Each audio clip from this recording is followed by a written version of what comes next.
Whoa, Hey, look at this shit, man. Welcome, kids, back to Fat Man Beyond. I'm Kevin Smith. I am Marc Bernard. Hey, Oh, as you can see, kids, I took a trip back in time to somebody's basement in the 70s. That's where I'm broadcasting from. This is the apartment above Smod Castle Cinemas, my movie theater. My movie theater, where last night, Mark, we had the very first inaugural Merry Marvel Movie Society screening. We all watched Black Panther, and then I got up afterwards and did a Q&A for a movie I had nothing to do with. outstanding. I'm sure all your answers were spot on. It was tremendous. People literally asked me at one point what shit meant in the movie, and I was like, to be fair, my guess is as good as yours, but here we go. And I would break down my theories and shit. At a certain point, it felt like not so much cultural appropriation as a directorial appropriation. Let me tell you what this sequence is about, you Yeah, guys. exactly. But I'll tell you, it was kind of cathartic, man. You could tell this was an audience that's like, yeah, man, I would love to sit in the movie theater and talk about the movie for like an hour after it was done. They You were all know, happy to be there. it is. When people ask me to describe our relationship, I always say it's two guys who would go to the movies and then hang out in the parking lot for 2 hours after the movie talking about the movie. We just put a mic in the middle. That's very, very. Um, so that feels very on brand for you slash us slash this brand of geek. When you come out, Mark is threatening to come out to Smod Castle for a festival called the Ides of Mark, Yes. which would be in March. We'll have to do. You'll be here for a Merry Marvel screening, and Oh hell yeah. we'll have to do it, man. It's good times. Fuck, it's good times. In any event, the theater above the movie theater, and the whole fucking building in Atlantic Highlands, New Jersey, kids, is 100 years old. Over 100 years. They built this fucker over 100 years ago. Back when there were no fucking movies, it was like Nickelodeons and shit, like hand jobs. That's what I'm talking about. A series of cranking hand jobs were given out in this building. So now, um, you know, the apartment upstairs leaves a little, it's old, Yeah. very It's old, vintage. yeah, to say the least. So everyone that comes in loves this paneling, but I'm like, are you out of your? They're like, you got to keep it. I'm like, you're out of your fucking mind. Like, although there's an aspect of it that's like, I never had a basement where I grew up. We didn't have a basement. We had a boiler room, 3 steps off the kitchen where the fucking boiler was. So no basement. So I don't know. Maybe this is me getting the childhood I never had. There you go. Put up a dartboard, put up I don't know, get some shag carpet in there. We're gonna play Twister later on. Fucking A. I mean, I expect you to start shooting pornography in there any minute now. I just took up my new Betamax, Mark, and I'm ready to watch home video movies. Kids, if you see the flickering, that's because I'm trying to light myself by candlelight because I don't have a ring light. I should have fucking went out today and got a ring light, but instead, I didn't. Now you'll So just be the ladies' man. Get yourself some Courvoisier. We're doing it by candlelight. It's a seductive episode of Fat Man Beyond. I feel like I'm gonna burn my eyebrows off if I work too close to this light. I feel like the opening of Halloween 2, the old one, the one I grew up with, not any recent version. Um, how you been, buddy? I see you uh, busy. I saw you've done a few Black Man Beyonds in my absence. I have indeed. I've done some Black Man Beyonds. We had Malcolm Barrett on the show. Ed Brubaker dropped back, and we had a sort of granular conversation about writing, about like how he writes, his style, his habits, for both TV and comics, and that was great. I mean, it's always good to talk to other writers about stuff. True. Um, and I've been out in the world, not as much as you have, needless to say, as I see the ongoing missives from the convenience tour, dispatches from the front. Dispatches from front. Only 4 shows left. I've been doing this since September 4th. We got 4 shows left. 2 in Phoenix on Sunday. And then on December 5th, we're in Boston at Wilbur. And then December 6th, we're at Hartford, Connecticut. Hartford. Hadford. And that ends the fucking convenience tour. Something I dreamed about doing for years since the Reboot Roadshow tour. I had to wait through the pandemic, had to make a whole ass movie so that we could take it on tour, and it's been absolute bliss. I'm gonna miss this tour. It really was satisfying and everything and stuff. So if your kids, you still haven't seen Clerks 3, what the fuck? It's on home video, but if you want to watch it with yours truly, with Silent Bob, go to clerks3.movie, man. It's only Phoenix, Boston, Hartford, and then we out. Nice. It's been great. Life on the road has been wonderful. The audiences have been absolute bliss. Every night I go to places where like people hail me like I'm smart and good at what I do. It's not like the internet. This is the opposite. It's real life. And then you go to sleep for 2 weeks straight when you get back to LA. I don't know, man. I'm working. Like today I was working on Masters of the Universe, which I've now seen all the animatics for the new season. It's fucking wonderful. Like, oh my God. Then there's another show that me and Marc are working on that I don't know that I'm at liberty to talk about yet. So I was going over the premise docs for that today. And then there's this show that I'm writing with Harley that got put aside when I went on tour. Now I got to finish that last draft and stuff. So there's a bit of writing I got ahead of me for the next few days. But I'll tell you right now, I'm in New Jersey, over Smod Castle Cinemas. Tomorrow night, I'm going to go to my high school, my hometown high school, where I went to high school and performed plays. And I'm going to see the school play, which is 9 to 5. How amazing is that going to be? That's awesome. 9 to 5 with a bunch of fucking teenagers. This is going to be nuts. That's my Friday night right there. I look forward to their trenchant commentary on sort of shenanigans in the workplace. Like, how do you guys feel about sexual harassment? Because that's entirely what the show's about. And also murder, for kids. This play is real. It's going to take it real quick. I think it's probably going to be like a Waiting for Guffman affair. The moment the kids get wind that fucking highfalutin director Kevin Smith is going to be in the audience, they're going to turn those performances up, man. Look at 9 to 5 in the house. Those kids know that I'm in the audience, Marc. They're going to work fucking 8 to 10, 8 to 6. Careful, child labor laws, Kev. Don't get involved.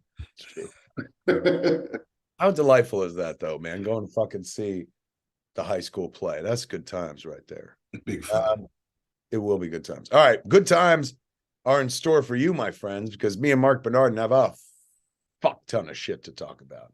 Not the least of which is a little motion picture called Wakanda Forever. We'll also, of course, be talking about a dearly departed loved one who went away from us and covering a bunch of news. All of that and more lies ahead of you on Fat Man Beyond. But first, we pay our bills. Indeed. And also, there's kind of no news. But I appreciate the hard sell. Thank you. Who's you know what, kids? Let me tell you right now. This show don't fucking work without the good folks at Manscaped, man. It's never too early to play holiday music. It's never too early to start thinking about gifts, whether it's a gift for a friend or the friends in your pants. That's right. You can make this the season to be jolly with Manscaped. Do your little drummer boy a favor and use the Lawnmower 4.0 to avoid another silent night in the bedroom. Their philosophy is if you shave your dick, you'll get it sucked. Then add in Manscaped's top-of-the-line shower products. I blew my candles out. Fuck. Now I'm in the dark. I was lighting myself like a Kubrick movie for a second there. Now it's all over. Then add in Manscaped's top-of-the-line shower products, my friends.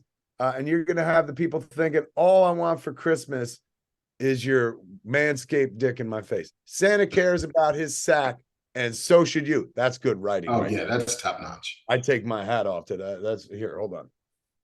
I doff my cap. That's fucking good writing right there. Look nice when you get naughty by going to manscaped.com. Go right now. We'll wait. And use the code FATMAN, all one word, for free shipping and 25% off, man. Tell them about the Manscaped Platinum Package, Yeah, Mark. well, it's 20% off. Don't go giving away percentages we can't give up. I bet. What did I say? You said 25% off. Right. I Percent threw in a off. little extra 5. I put my finger on the scale. Little something just for you guys. He's right. It's 20. The Manscaped Platinum Package 4.0 is a one-stop shop for the man who deserves it all. It has everything you need to help you deck the halls from face to balls just in time for the mistletoe season. Great. That was really strong. The Platinum Package has each product from the best-selling Performance Package Plus, Ultra Premium Body Wash, Ultra Premium 2-in-1 Shampoo and Conditioner, and Ultra Premium Deodorant. The best way to smell fresh from your Santa hat to your candy cane. The Lawnmower 4.0 Body Trimmer and Weed Whacker Nose, Ear, and Hair Trimmer feature proprietary advanced skin-safe technology to protect your delicate presence. Plus, both are waterproof, so there's no issue clearing the snow out of your driveway. There's also a 4,000 LED light, 4,000K LED light on it, so you can light the way like Rudolph. And now that you've groomed Candy Cane, it's time to make sure that you don't smell like a reindeer with the Platinum Package's shower products. All of Manscaped shower gear is sulfate-free, vegan, and made to have your skin feeling hydrated and smelling fresh. But smelling good doesn't stop at the shower. The Crop Preserver Ball Deodorant and Crop Reviver Ball Toner can help solve stank problems all day long. Once they touch your sack, you'll never go back. The Platinum Package 4.0 sitting under the tree is guaranteed to put anyone in the holiday spirit. And for the perfect stocking stuffer, add in the brand new Body Buffer, an incredible body scrubber that makes exfoliating easy and a lot cleaner than that old loofah. So, get 20% off and free shipping with the code FATMAN at manscaped.com. That's 20% off with free shipping at manscaped.com and use the code FATMAN at checkout. Manscaped, get your jingle balls ready for the holidays. Boom. There it is. We there did it is. We thank the good folks at Manscaped, ladies and gentlemen, for sponsoring Fat Man Beyond. Go to manscaped.com. Manscaped with a D. Indeed. .com and patronize the good folks at Manscaped. I lost my lighting. I gotta redo my lighting. All right. Get in a key grip, get in a best boy. Truly, I'm not in the union, so I shouldn't be doing this. Be careful. Now I'm back. Do they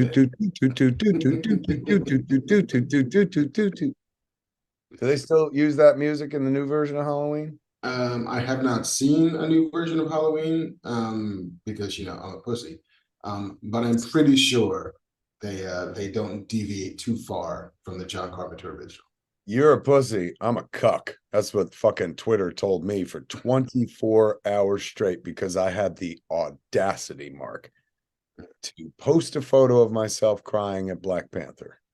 My God, I didn't post myself with crying at Black Panther with the sentiment Trump 2024.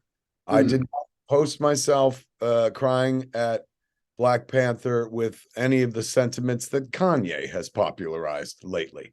That is all to say, Mark, that like it's the least controversial thing in the world to post a photo of yourself crying at a fucking movie that just opened that's about, a character and the actor who passed away.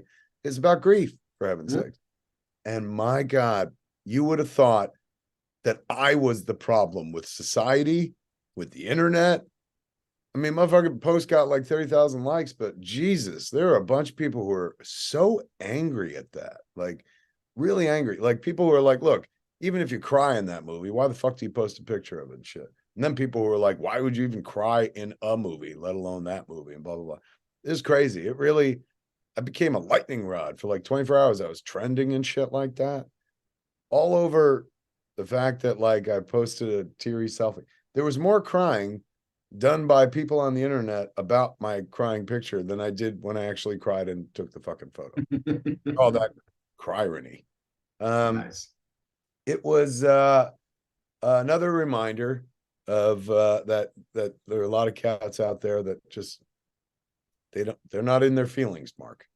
No, they are not in touch with their emotions. And you know what? I ain't saying that's a bad thing, and I ain't saying I'm right and they're wrong. But kids, accommodate for the fact that I did survive a fucking heart attack, and I'm a middle-aged stoner. Everything fucking touches me. Everything is profoundly fucking beautiful when you've almost died and shit. So there's that.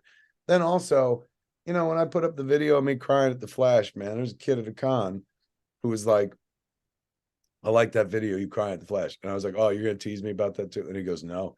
He's going, my friends beat the shit out of me whenever I cry at comic book movies. And I was like, yeah, my friends tease me too. And he goes, no, they beat the shit out of me, literally. And then I showed him that video of you fucking crying. They beat me up a little less. I was like, well, there it is, man. There it is. Incremental progress. Yes, absolutely, man. It's not everything's not a fucking movie, Mark, with a 3-act structure and the fucking this guy becomes Rocky or some such. He just got beat up a little less, and goddamn it, ain't that enough in this sick world? That the moral arc of the universe is long. Exactly. You know what I'm saying? But oh my God, the fucking vitriol, dude.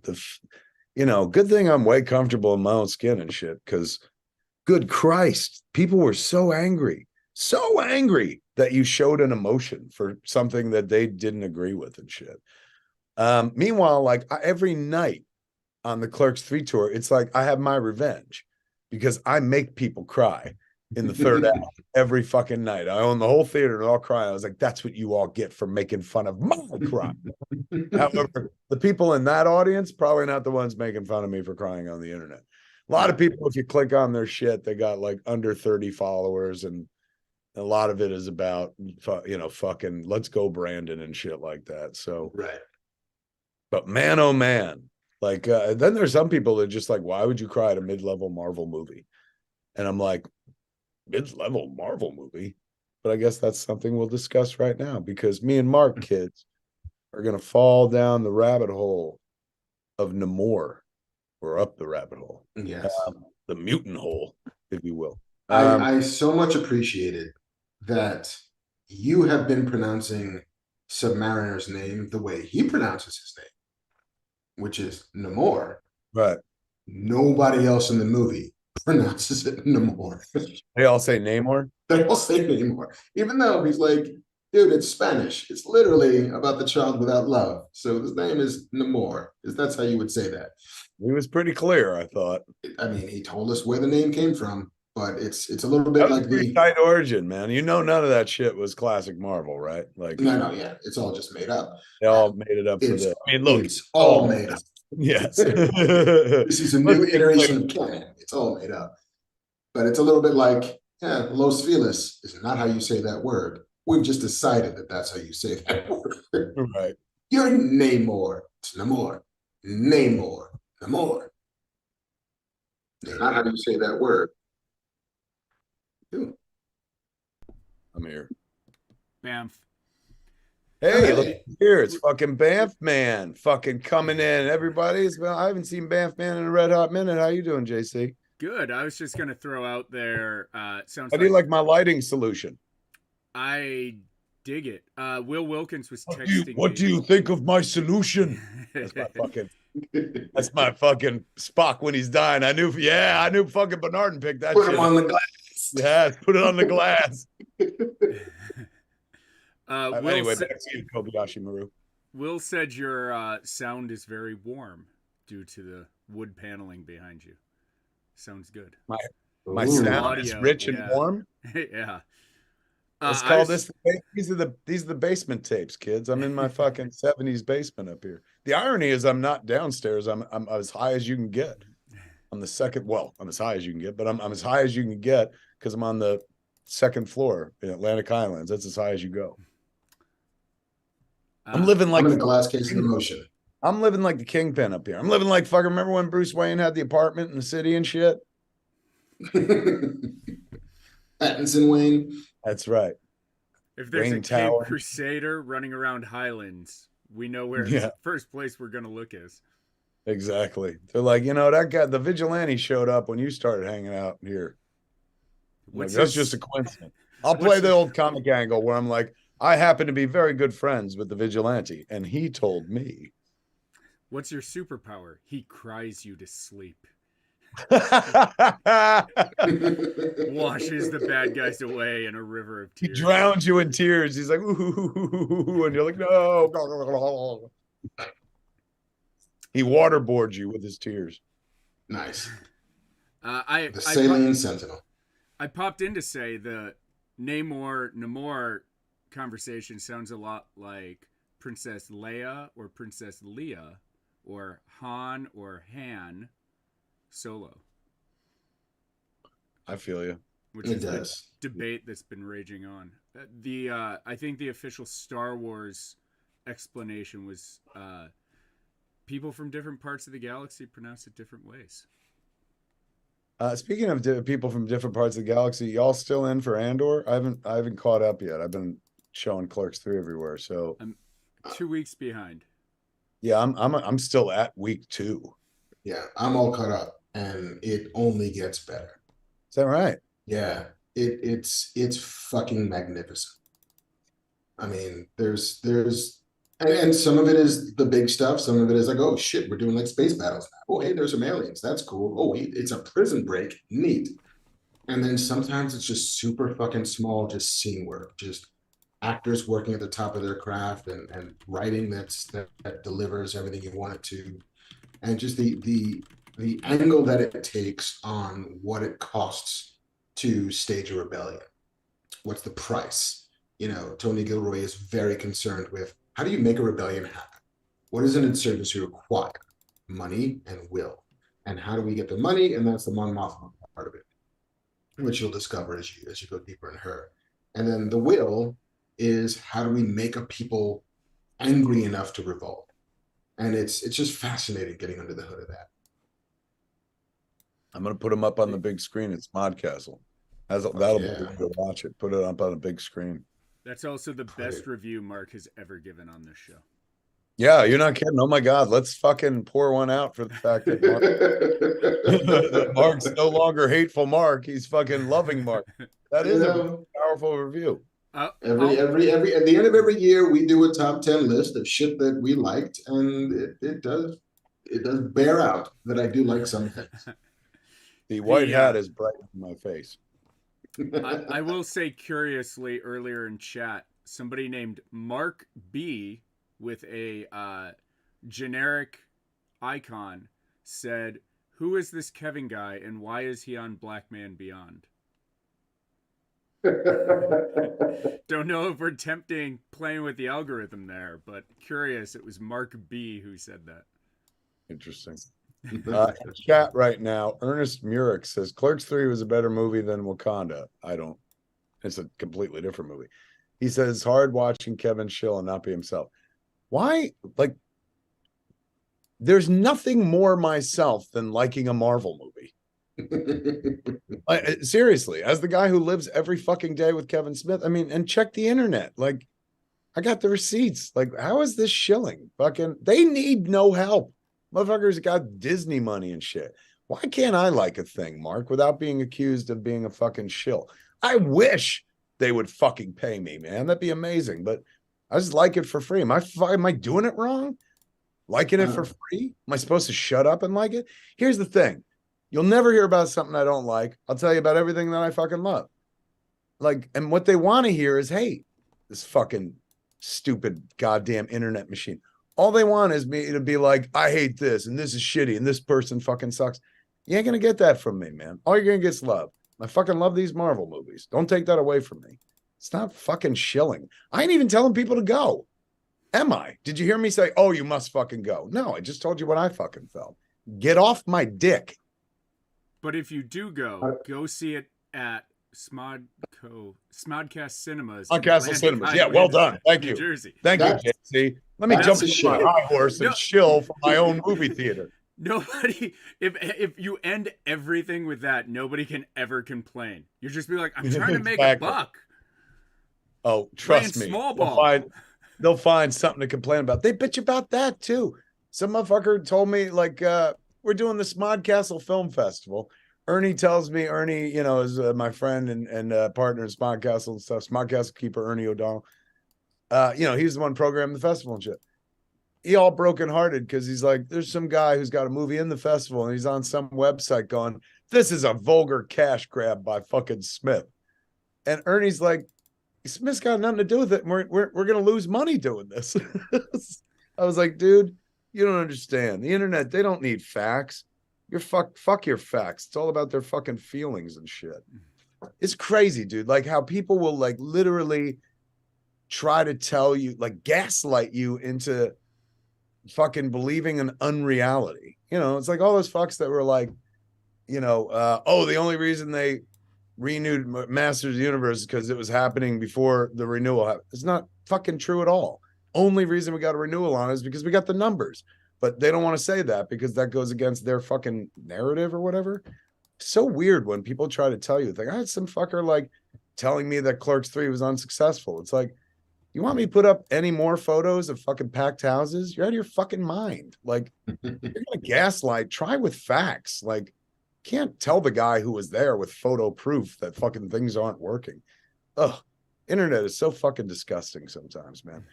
I think I'm gonna stop reading the internet. That's the only way to live. Yeah, like, but you know what? I'd rather like do something like we did last night. We did the Merry Marvel Movie Society. Everyone in the room could have their fucking say. You know, it wasn't people asking me questions about the movie. It was a lot of people just going like, here's what I thought and shit like that. You know, I'm all for that. Because guess what? I asked the room and I was like, how many people liked the movie? Hands went up. So how many people didn't like the movie? No hands went up. Because how many people felt like there were some good scenes, but it ain't Black Panther? And a couple of hands went up and shit like that. Ain't a hate tank in the real world. You know what I'm saying? It's like people get to be people in the real world. Online, there's anonymity, so they're just like, I'm gonna write the worst fucking thing ever. And it's like, well, try to make it make sense. It's so weird. And they always come at me with hate, and I just kind of use their tweets to sell a thing. Like, seems ridiculous to me.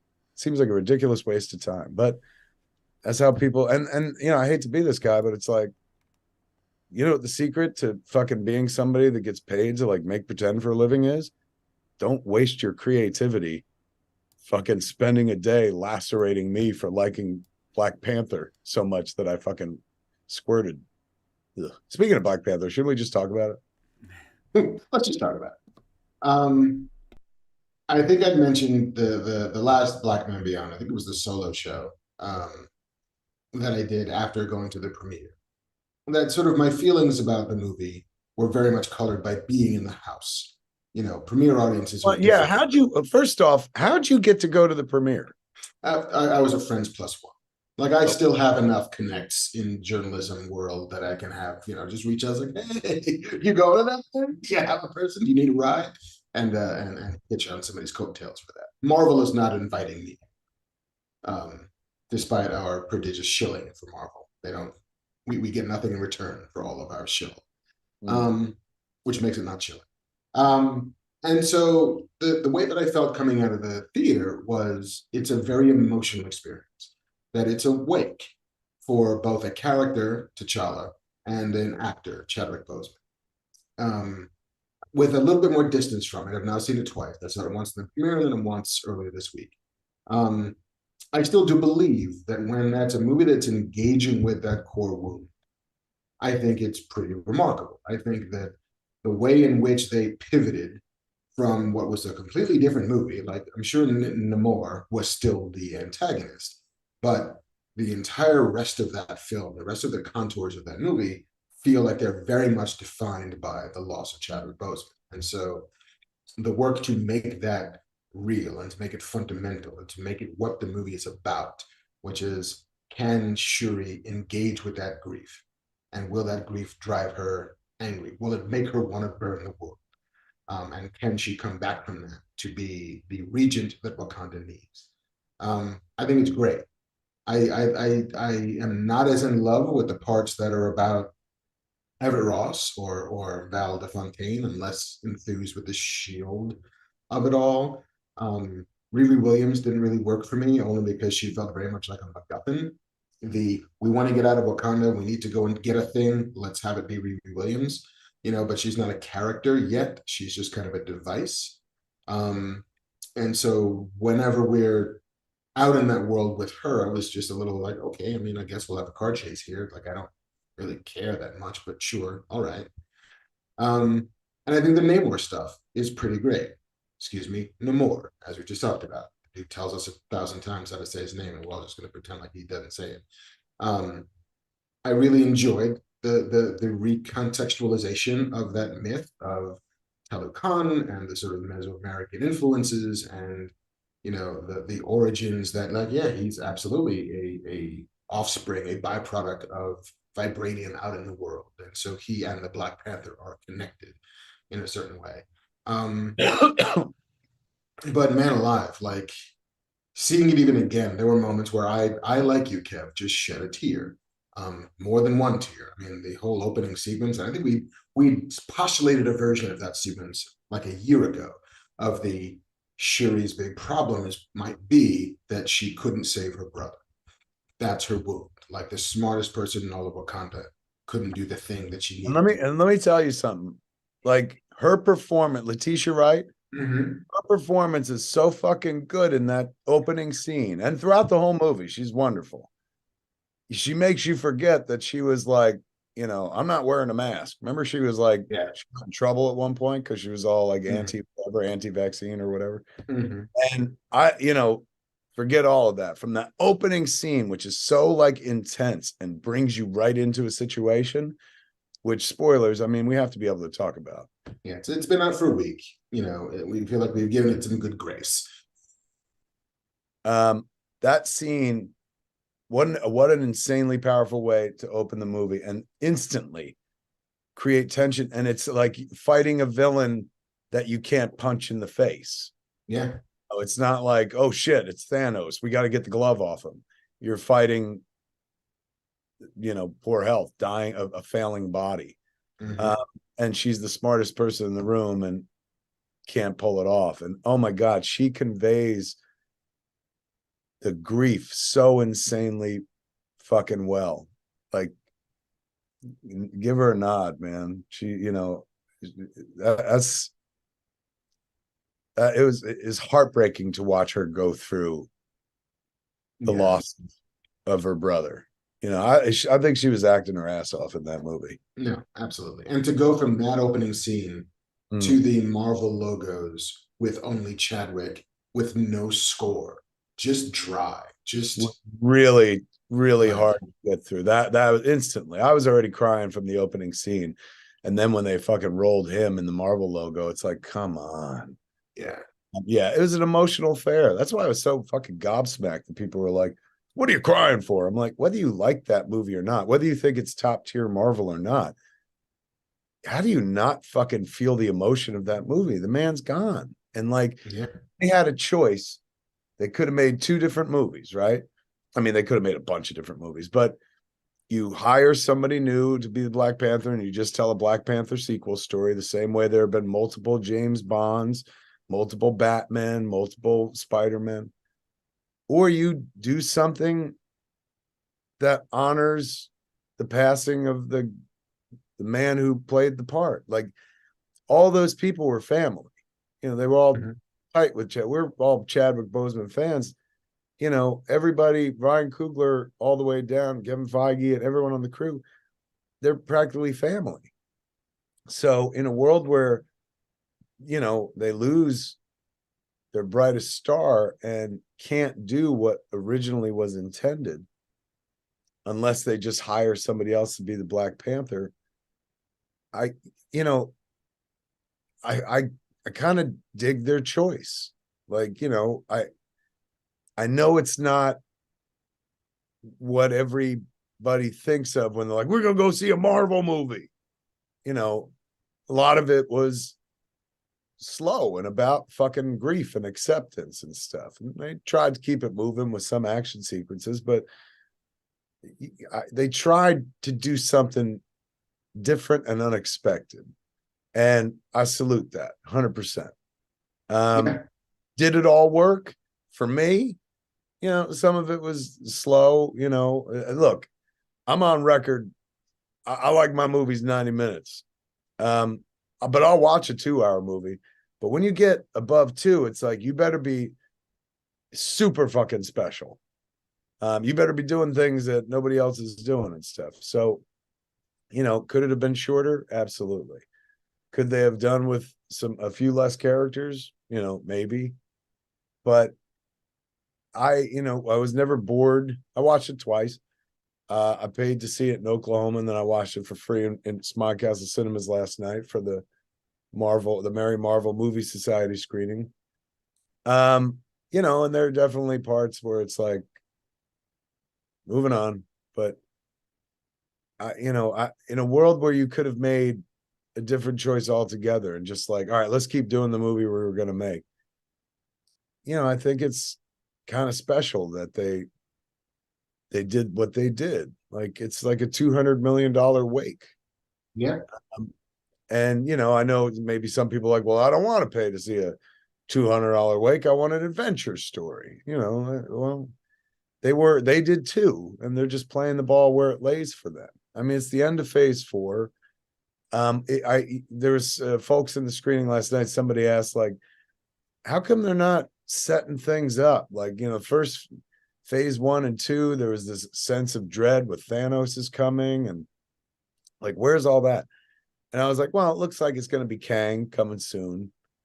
So that's all going to kick in. But it felt like here that they were like, you know, let's not use this movie to be like, and coming soon, a new bad guy. You know, they didn't even go with a final scene. They just did the mid-credit scene, which for my money was hands down the best part of the movie. You could have just shot that scene and charged me double the C. You know, and that was the movie, and then ran full credits after it without even a mid-credit scene. And I would have fucking been happy with it. Like that was profoundly wonderful. As a writer, I was ashamed that I didn't see it coming. But as an audience member, I was so fucking delighted by that scene. I thought it was really powerful that they ended the movie the way they did, with Shuri on the beach, just fucking thinking about Chadwick and the brief montage, and then slowly the smile comes across her face. I was like, that's profoundly fucking beautiful. You know, way to end a major motion picture. And then when they came back and did what they did, I was like, yeah. I mean, I had been on record, and I still believe it, that I suppose it's the binary of, should you recast T'Challa or should you kill T'Challa out of respect for Chadwick? And I was always I would feel awful if there were children who got to grow up who didn't have T'Challa in their lives. You know, T'Challa as a character should persist, should exist. And so if that's the binary, then I was always in favor of, I would like a new person to be there, because it'd be a shame if he wasn't. I didn't see that third option coming, which is, no, we killed T'Challa as we knew him, but there is going to be a T'Challa going forward. There is going to be a Prince of Wakanda, maybe a King of Wakanda. Like, you will still, if you're born today, you'll be in a world where T'Challa exists. And I thought that was an incredibly elegant solution to that problem, to the T'Challa problem, you know. And I think that I did see online, there's a TikToker, a guy named Straw Hat Goofy, who talked about how Phase 4 was actually all about passing of the mantles. It was about, you know, Doctor Strange passing to America Chavez. It was about the two Spider-Men passing the mantle onto the young wee lad, Peter Parker. It was about Clint Barton passing on to Kate Bishop. And it's now about, here's the new T'Challa that we will get in however many years you want to go. We're about to be in a very multiversal time travel zone anyway.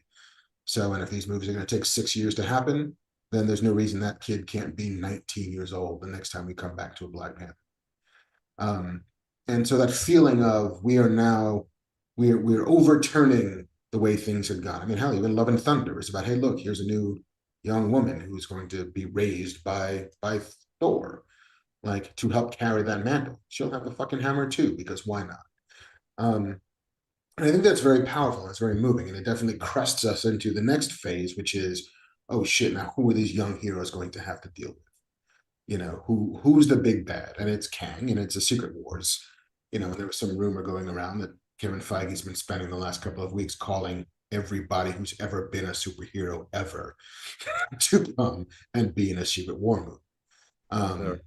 Yeah, because if they're going to do it, then they've got to fucking do it for real. So, I think it's a very astute observation that that's what this has been about, because I also have been like, what has this been for? What's been the initiative? What's been the work that this face is doing? And if it's that, then I get it. Then I get it. It's setting the table for who is going to fight in a secret war to come. But yeah, I mean, there are parts of this movie that I love dearly. I love, as a person of Haitian descent, to see us spend some time in Haiti, and like, not the Haiti that everybody gets to see on TV, which is war-torn, impoverished, disease-ridden, earthquake sufferers. It's a tropical paradise, it's the Haiti of a child, because that's also the version that I remember from when I visited when I was like 14. Like, it's just tropical and gorgeous, and the people are lovely. And for us to be there, for us to be where Nakia decides to open up her school, and to introduce us to, even though we don't get a name for him, we see young Toussaint as one of the students in her class. We see Ramonda walk up holding his hand because she's met him before. I mean, I think that stuff is gorgeous and lovely, and what a great what a great place to set a Wakandan outreach embassy in a place like Haiti. I think getting to visit Talukan and seeing what that looks like, I think is also similarly gorgeous. And I think, Tena Huerta, who plays Namor, is phenomenal. Like, he's got such magnetism and such energy, and there's such gravitas to him. I mean, if I had one quibble about the way that sort of third act of the way that movie played out, is that I kind of wanted Namor's thing to also be about vengeance and also be about balancing the scales. I mean, his is more like, well, we're just going to conquer because we know they're coming for us now, so let's conquer them first. And so to have some version where when they get to their final climax on the beach, again, spoilers, for them both to have to lay down the hammer of revenge, of trying to make it right, in favor of caring for their people. It's a little one-sided by the time you get to that third act. But yeah, man, like, similarly, I enjoyed the movie. I never once looked at my watch the first time I saw it, which is a testament to a 2 hour and 41-minute movie.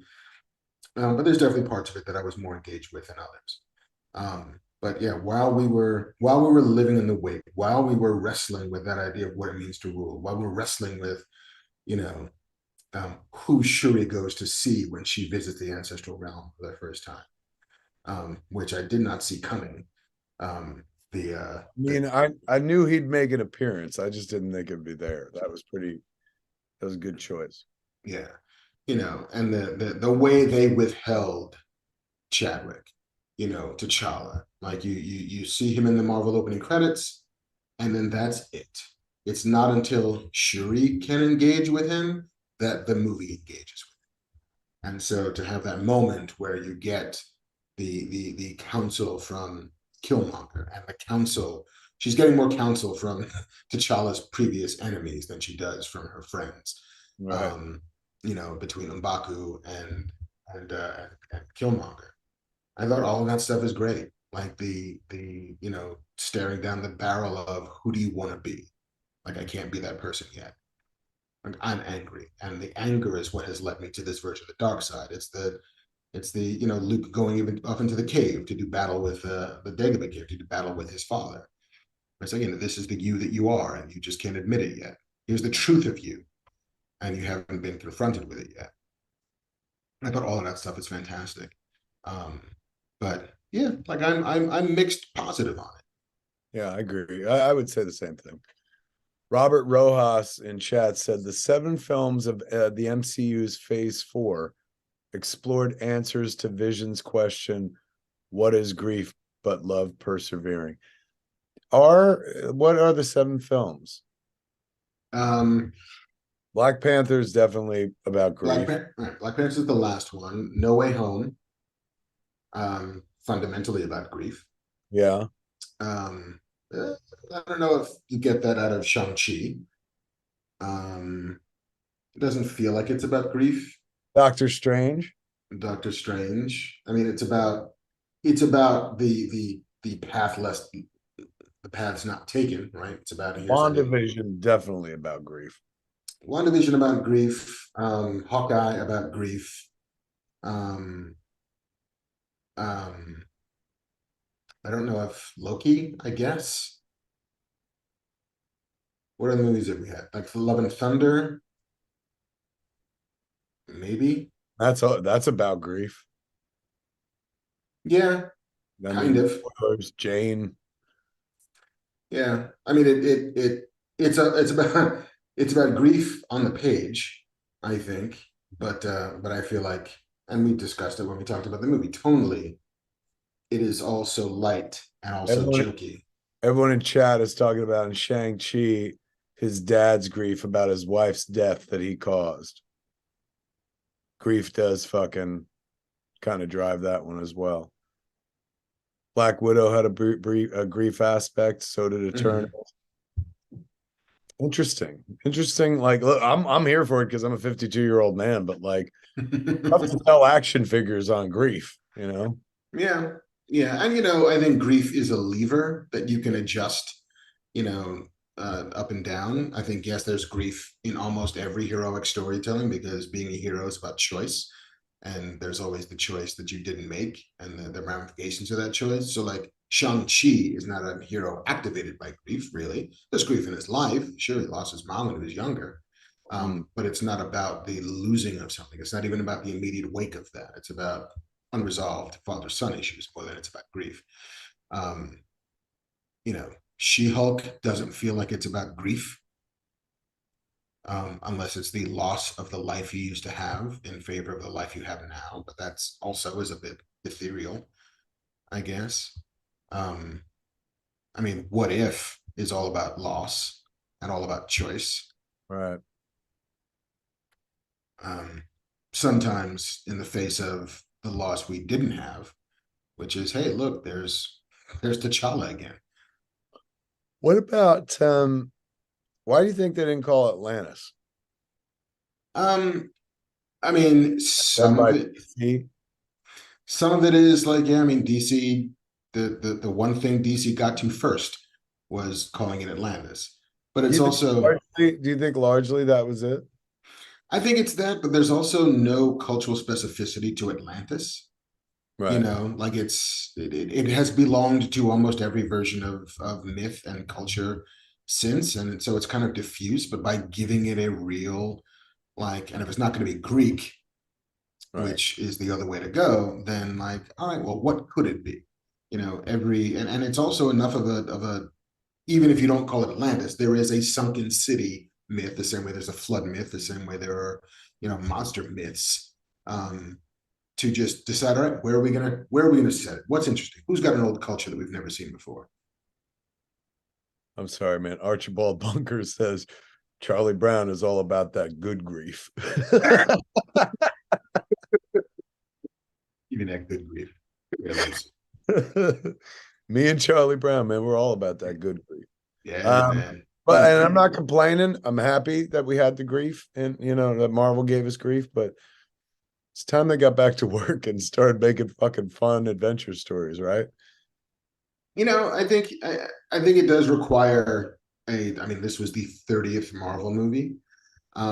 So like that sort of thing requires a bit of a roller coaster, a little bit of an ebb and a flow. And did we need 7 installations of grief? Probably not, but I think it's a necessary color with which you need to paint. Bob Ross would tell us it would be happy little black in order to get us over to the happy little clouds that we're going to get to later. Um, yeah, man. Lloyd Sharma said, Kevin, I'm sorry if I missed this. How many times did you find yourself crying during the movie? I cried in the beginning when he died, off camera died, and that was more about Letitia Wright's performance triggered me. Like seeing somebody be that fucking heartbroken, man. Oh, and pulling it off where you're like, I'm fairly empathetic. So like if somebody's crying, I'm fucking crying with them and shit. The rest of the movie, not so much until the end sequence when she was on the beach first by herself, and then they, it's tough not to get emotional when they show that flashback footage of him and of Chadwick, and then her perfect little performance, and the sun hitting her face and that smile finally like kind of breaking out and stuff, of acceptance of like, yeah, that was my brother and he's gone, but I love him and stuff. That definitely got me emotional. So I was already like kind of wet-eyed when they got to the mid-credit scene, and then I was like, as soon as I saw the kid in the background, I was like, oh Christ. Felt stupid as a writer, because I'm like, how did I not see this coming a million miles away? But I was so glad, man. I'm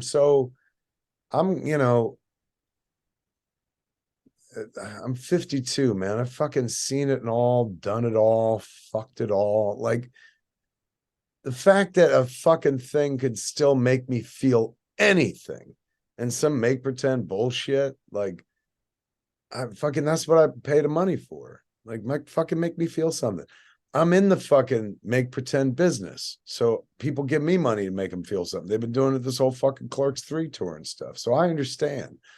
I give Marvel my money to make me feel something and shit. And that made me feel something. Like her performance, that smile crossing her face, or in the beginning, like when, her mom's like, your brother is with the ancestors. And she just, that grief was so fucking real, so beautifully portrayed. Like, hats off. I love people that are exceptional at what they do. And that was an exceptional performance. So, was it perfect? Was it the Black Panther 2 that like we thought we'd get when we first watched Black Panther? No, but man, what a beautiful movie about losing and letting go, which, a major studio made.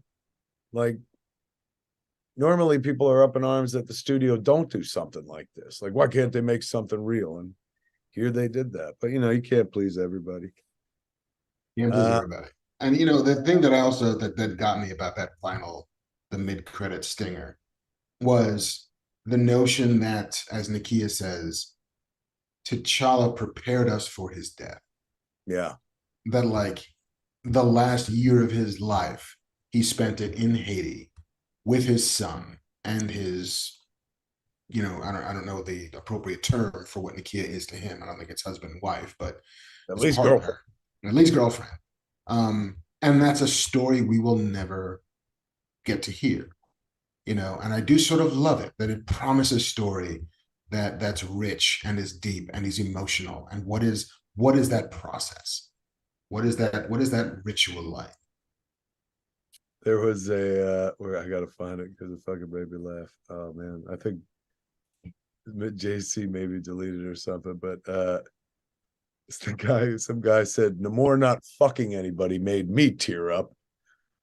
Did you see the shot that went around Twitter of Tenoch Huerta in his little tidy green underpants, like dick and balls full out there for the world to see, and then they cut to like this was in the movie where they shaved it all down.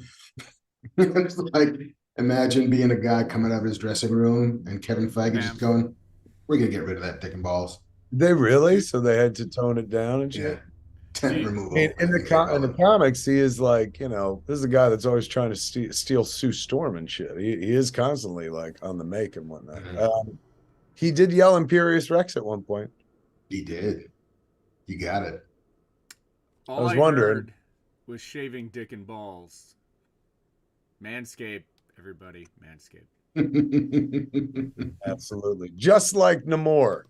You need to shave a little of your dick and balls off. If you're Kevin Feige, you reach for Manscaped, our sponsor of the first half of the evening, manscaped.com, my friends. Yes. Manscaped not known for actually shaving dick and or balls off. So yeah, that's sort of where I come down on the Wakanda Forever of it all. There it is.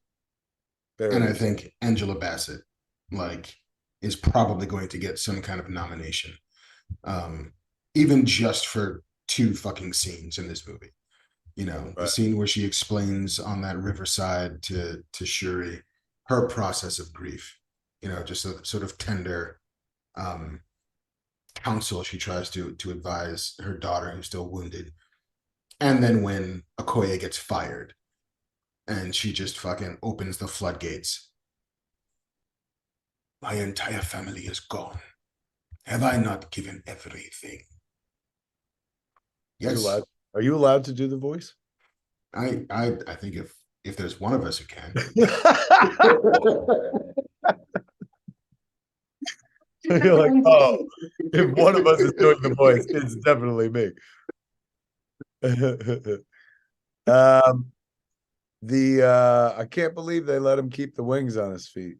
They did, and she pulled one of them off too. It's like, I got your little wing, bitch. That was metal as fuck, like a kitty clipping a bird, man. She took his fucking wings. And it looked like it hurt him too. He was like, yeah, all right. There's your Black Panther 2, Wakanda Forever. What's the next Marvel?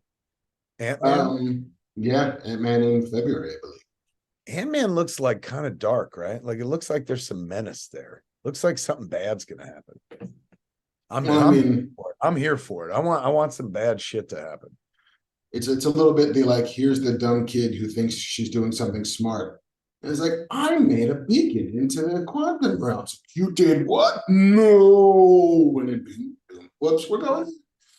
And then it feels oddly like dark and fun at the same time. When it's like, we're going to a cantina.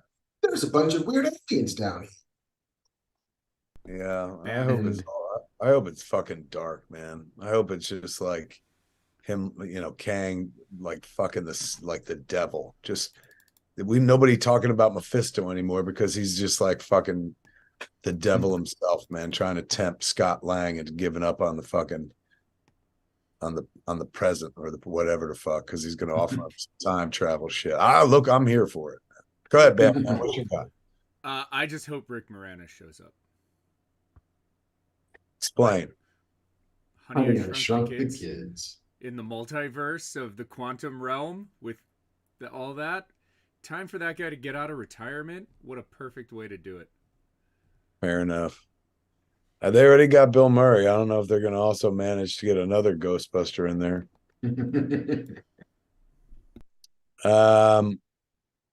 Beast Laz pointed out there's the Guardians Christmas special coming up. That is also true. Treymock says if Rick Moranis didn't show up for Ghostbusters, he won't be back. He's coming back for the Honey, I Shrunk the Kids sequel, though.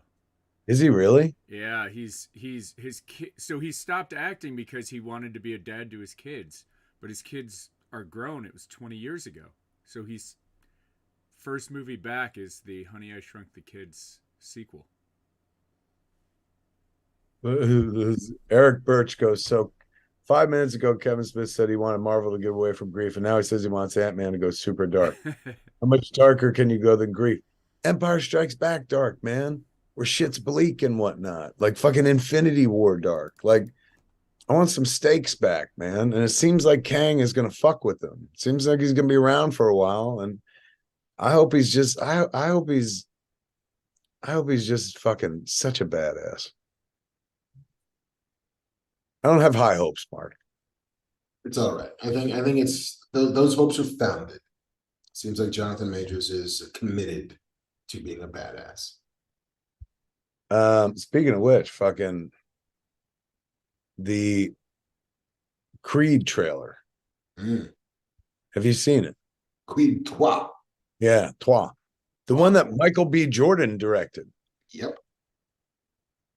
Seems unfair to be like young and fucking beautiful and talented and also good at directing, but a lot of actors are good at directing. You're talking about a kid who sat behind a lot of directors during The Wire growing up, sat with Ryan Coogler through 3 movies at least and stuff. He's gone to film school, and based on that trailer, he is ready. Like, fuck, that movie looks good, man. Yeah, and you know that, like, I believe it to my soul that Stallone whispered in his ear, like, if you ever wanted to direct, you make them let you direct the next Creed movie. Like, they will want to make that. It's like, that's how I got to direct. They wanted a Rocky 2. And I told them, or Rocky 3. Well, let me So tell you, it was no charity because based on the trailer, it's fucking stunning, visually stunning. Like yeah, composition's there, the direction's there, it's intense, looks fun, and the story looks fucking great. I thought for some reason I thought it was like the son of Clubber Lang or something. Isn't it? I Wasn't mean, that I was hoping it was the son of Clever. Maybe I what it incepted was? it. We were all kind of wishing it after the Ivan Drago of it all. We were like, let it be. But I'm here for this story. Fucking, it's a great fucking trailer. Yeah, I'll be there.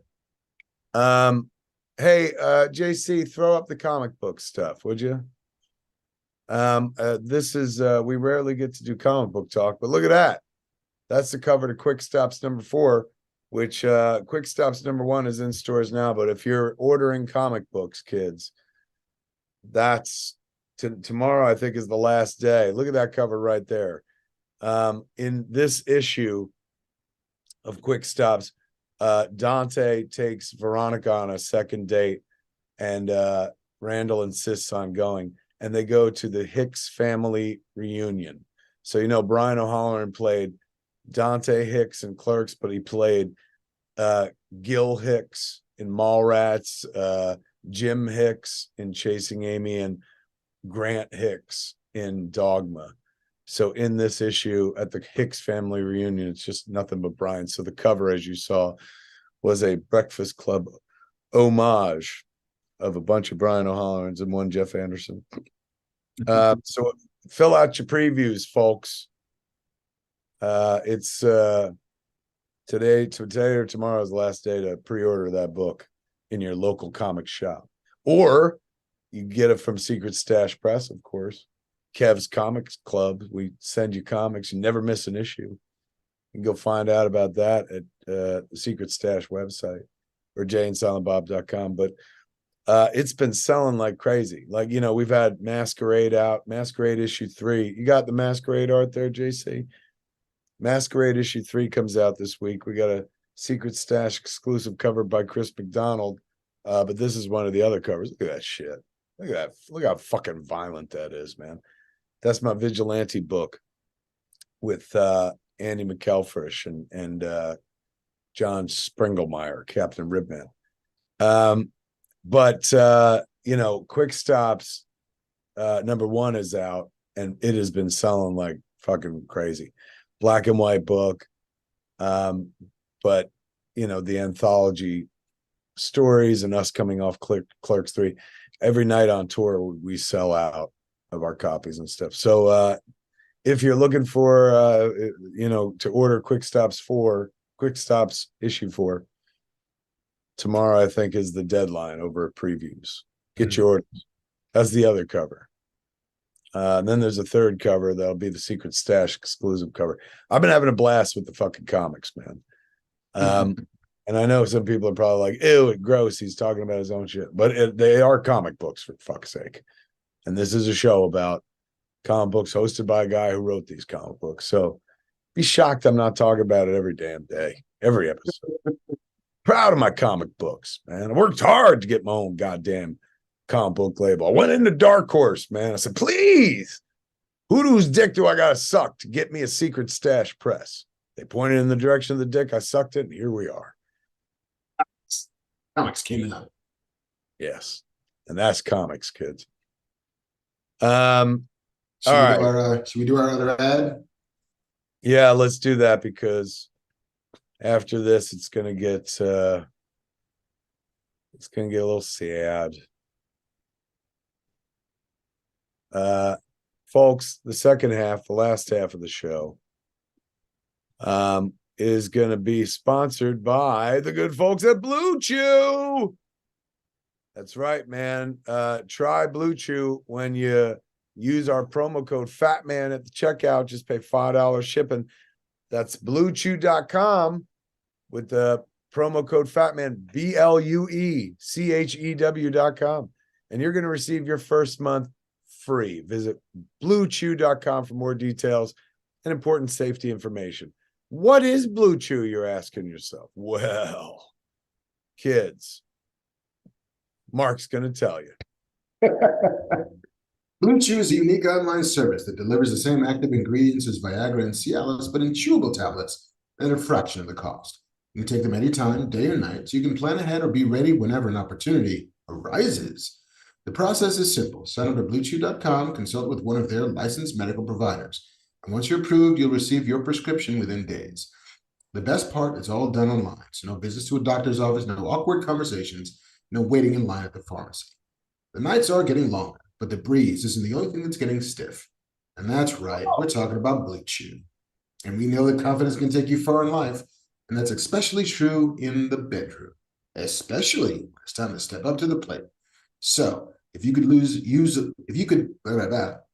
benefit from extra confidence when it's time to perform, chew it and do it. Have better sex. And we've got a special deal for our listeners. Try BlueChew free when you use our promo code FATMAN at checkout. Just pay $5 shipping. That's BlueChew.com, BlueChew.com, promo code FATMAN to receive your first month free. Visit BlueChew.com for more details and important safety information. And as always, we thank BlueChew for sponsoring this podcast. We do. Thank you to the good folks at BlueChew. BlueChew.com, kids.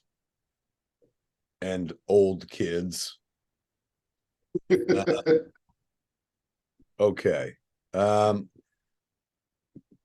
We lost some people this week, kids. Kevin O'Neill was an amazing comic book artist who did Martial Law, one of my favorite fucking comic books of all time. One of the books got me back into comic books. Didn't he also do League of Extraordinary Gentlemen as well? He did indeed, yeah. Brilliant fucking book with Alan Moore. Like, oh my God, what a talent he was. And he passed away. Anybody know how old he was? I don't think he was terribly old. I don't have an exact number on it, but it's not like he was in his 90s. I believe he was in his 60s. So too young. Way too young, man. And such a talented individual. Kids, I know we spend a lot of time talking about the movies, the TV shows and whatnot, but all this shit sources right back to the comic books, for heaven's sakes. And so is that 20 minutes till your heart out? Indeed. Here we go. Yeah. Remember the comic books. You know, Kevin O'Neill doesn't get the thought of because, you know, he didn't get in front of a camera or whatnot, but his work is incredibly powerful in the medium where most of this shit is taken from in the first place. He was a hero of the page. Beautiful fucking work, man. Detailed, crazy work. Go look at an issue of Martial Law. Yeah. The amount of fucking material he crammed into a fucking panel, the amount of jokes, the amount of like disturbing asides.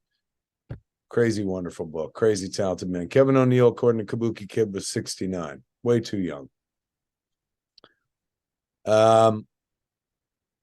Speaking of way too young, and speaking of Kevins that passed away, sadly, we lost another Kevin just this week, everybody. And we all know who that is. That's the one true Batman. Kevin Conroy himself passed away, 66, way too fucking young. I did a eulogy that you know, at a show recently that we put up on the channel. That's, you know, got a bunch of views. It's over 100,000 views at this point. Somebody asked me, I think I was in Chicago, and somebody asked me about the passing, or it's Texas Theater in Dallas. Somebody asked me about Kevin's passing, and you know, I talked about some good memories and kept it together, and then kind of broke down because I'd just been texting with him like 2 weeks before. Anyway, you can go watch that video. It's emotional stuff though. So if you're like, what, you're gonna cry again? I mean, you'll have to excuse me. Not only was the guy the voice of my hero, but I knew the man, and the man was wonderful. I worked with him. I got to put him in things. Jane's Silent Bob's super groovy cartoon movie. He does a voice that still to this day makes me laugh. He's in Yoga Hosers. You know, he deserved better, but still he's in Yoga Hosers. I worked with him in Masters of the Universe. I had him on an epic episode of Fat Man on Batman, where like, you know, he gave me advice in the voice of Batman. He was a wonderful friend. It's rare that you get to meet the people whose work inspires you or whose work you love. And you know, because of what I do for a living, I got to meet the guy whose voice will forever be Batman to me. When, you know, from by the end of season 1 of Batman the Animated Series, anytime I read a comic book, Kevin Conroy's voice as Batman was the voice that I heard. That's how good he was. So exceptional at the job that even though Kevin's gone, I'll hear his voice till the end of my life. Anytime I read a Batman comic, his voice comes through. Some people are like, not Affleck.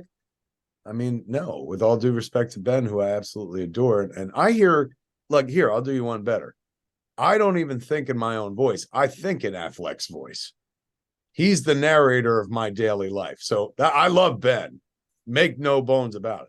That being said, when I read Batman in a comic, the voice I hear is Kevin Conroy, for heaven's sakes. There's a photo JC put up of the Batman statue in Burbank. Got a bunch of flowers at his feet. That started happening almost immediately when the news got out. I found out from the folks I worked with at Masters of the Universe, Teddy and Rob, texted me.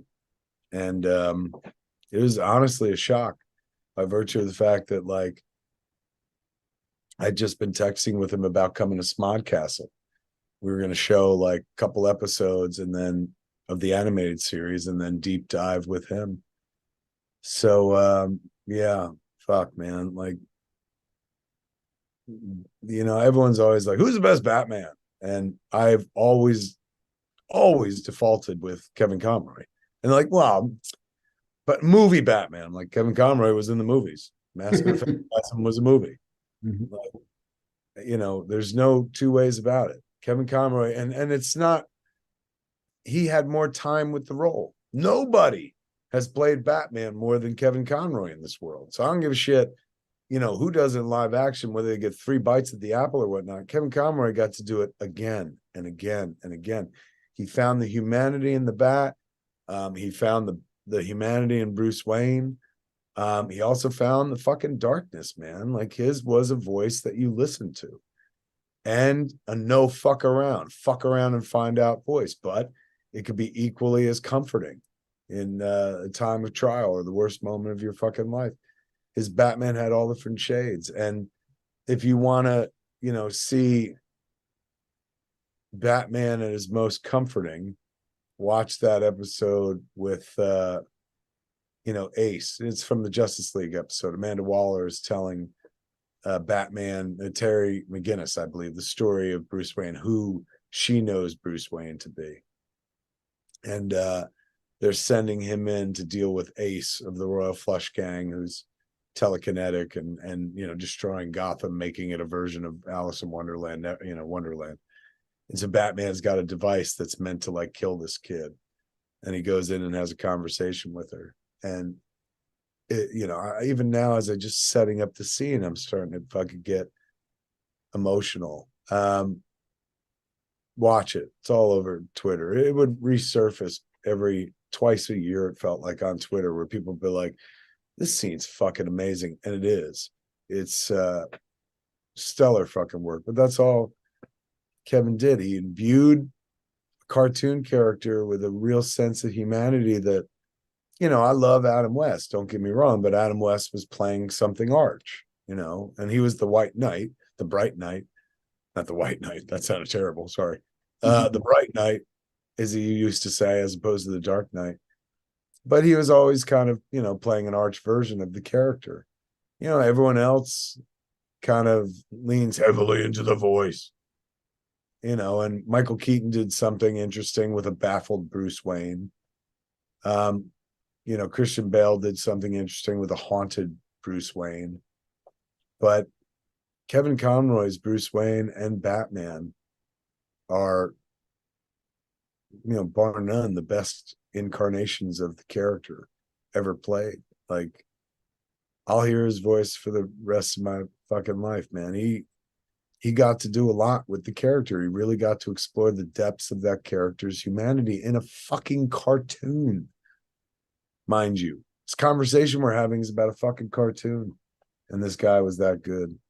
And I'm happy to report that as good as he was at his job, he was a beautiful fucking human being too. He was a really good fucking guy. Super sweet. Anytime I needed him to come do a thing, I called, he was there. Never had a bad, unkind word to say about anybody. Happy. He had his problems he was dealing with and stuff, but always chipper and stuff. Broadway kid, right? So those kids tend to see the sunny side of things, man. Because Broadway musicals are nothing but fucking hope and love and shit. And that's what Kevin Conroy was, hope and love incarnate. Lucky to have had him as our Batman in this simulation of a lifetime and stuff, but far luckier to have known him personally, and lucky to have known him at all. You got some experience with Kevin Conroy? I've never met him. I mean, my experience is purely as a fan, because to your point, he got to play Batman longer and with more depth than anybody else did, and through almost every medium. To see him in the Crisis on Infinite Earths as sort of old Bruce Wayne, to see him in live action, like with his, like donning the suit a little bit, was just wonderful because he got to do it all. God bless Berlanti and the CW shows, because it afforded him an opportunity that he was not going to get in the DC movies. They let him be Batman. He put on the gear and shit in live action. It was sweet, man. The Kevin Rubio, the great Kevin Rubio, just said in chat, the scene that I was talking about with the Ace and Batman was penned by the late great Dwayne McDuffie, another fucking Batman legend who's passed. Yeah. I think one of the episode of Masters that I wrote, The Most Dangerous Man in Eternia, had two amazing fucking voice roles in it. The first of which I knew was going to be there, which was, it's Mark Hamill's Skeletor. And so I got to write a little bit of Skeletor. That was just a hoot to listen to it. Including one of the greatest lines in the series, which made it all the way through to like the record, all the way through the finished product. Him, Skeletor going, what if we painted this a nice granite? So silly.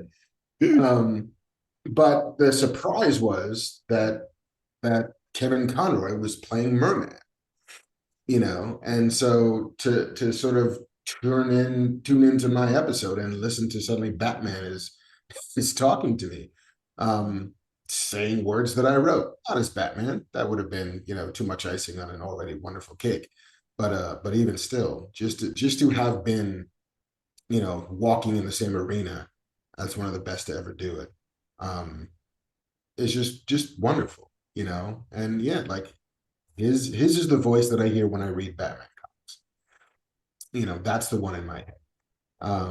And so consequently, his is the voice of the Batman that's closest to me. Tila, Princess of Parrots, in chat said Adam West played Batman the longest. Kevin Conroy played him the most. West did 2 animated films shortly before he passed. So I guess the logic here is longest in time, but it's like not consecutively. He played Batman for 2 years, 3 years during the live action, then a couple fucking superhero roasts, but generally not again until the animated things. I think it's semantics there, Tila. Yeah. I think it's safe to say that Kevin Conroy played Batman the longest and the longest running. Yes. How weird to get into a weird little look at an IMDb and be like, oh no, he played it in 1968 and then 19. We're all separated by common language, aren't we? English. But yeah, and especially reading that story that he wrote for DC's Pride issues. Yeah, that was just this year. He got a bunch this year. where he just revealed that, Batman saved his life because he had been, a closeted actor for most of his career. And it was Batman that sort of gave him license to be able to be the him that he wanted to be. That by playing a character with such duality, did he realize that he didn't want to have to be that person which is beautiful. Like Batman meant as much to him as his Batman seems to have meant to everybody else. Yeah. Damn shame. Yeah, it just fucking sucks to lose good people. And he was a good person, man. Really good person. Hell of a fucking actor. And god damn it. If his still like you're talking about a show that's like over 25 years old at this point, and those episodes still fucking hold up. Mm-hmm. Same way, like, we were watching Bugs Bunny when we were kids, and our parents were like, I used to watch that shit in the movie theater. They'll be watching Batman the Animated Series long after we leave this world. People will be introduced to Kevin Conroy's performance over and over again, just like we were introduced to Mel Blanc. He'll live forever in the work. And that's part of the fun of doing what we do is, if you're lucky enough to be able to be in a thing, that's filmed or recorded or whatever, captures a perfect moment in time, we'll always hear him at his absolute best. Yeah. The weirdness of legacy is that usually you're planting seeds in a garden you never get to see, right? But he got to know while he was here that he was so many people's favorite Batman. He knew that. Vishal Bachchan in chat said there's an in memoriam before the animated series now on HBO Max. That's sweet. That is really nice. He deserves that and so much more. Yeah, man. God damn it. Willie Jackson said Batman the Animated Series is 30 years old. I guess this year. Yeah, that's true. 2022. It turned 30 this year. Wow. Yeah, 92. We're old. Oh, yes. Quite. Pour one out for the greatest Batman who ever lived. Thank you, Masked Man.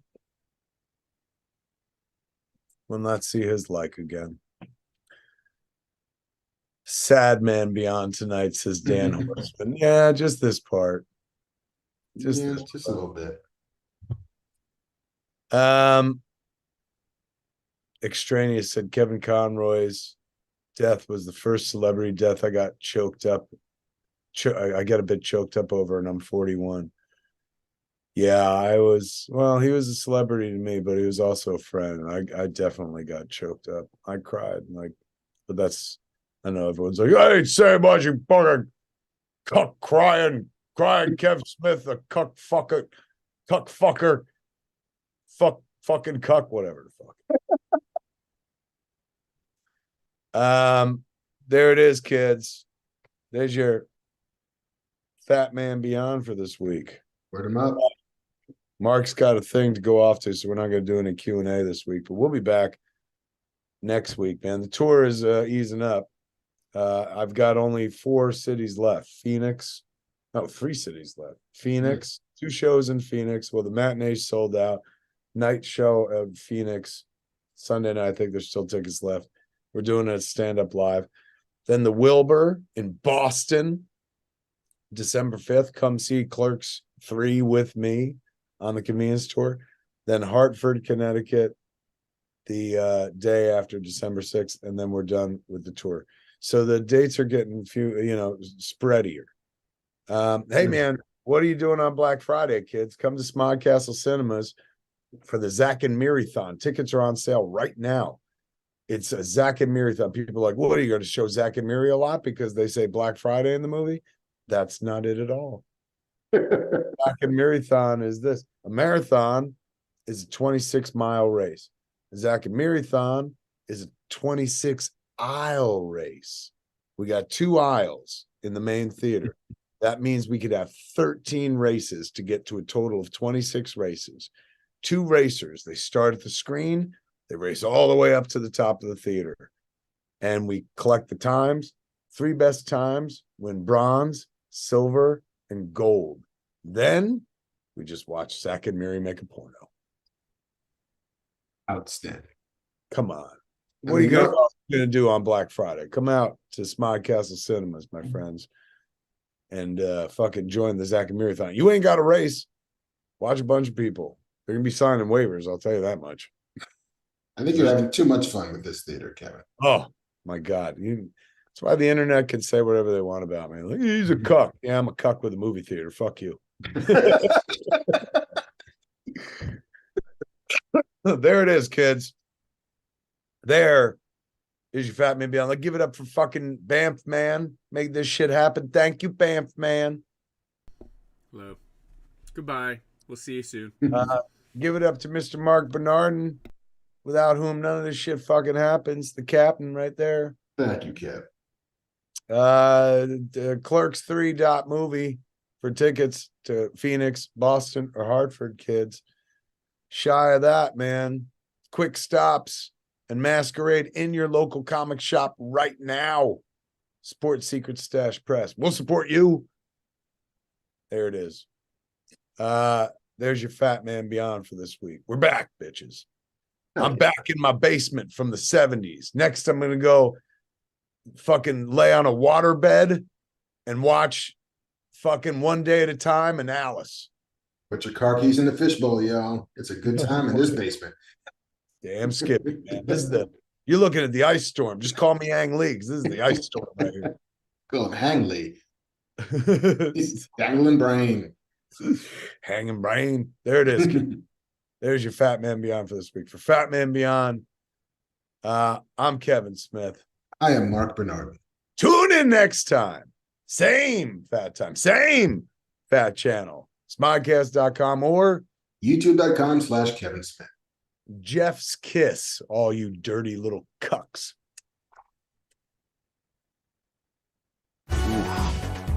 This is the cat. Greetings, everybody, and welcome to the AKA Ask Kev Anything. Every saga has a 10-year anniversary, ladies and gentlemen, and this is what happens when Jay and Silent Bob get old. I'm Kevin Smith. Cheers, if you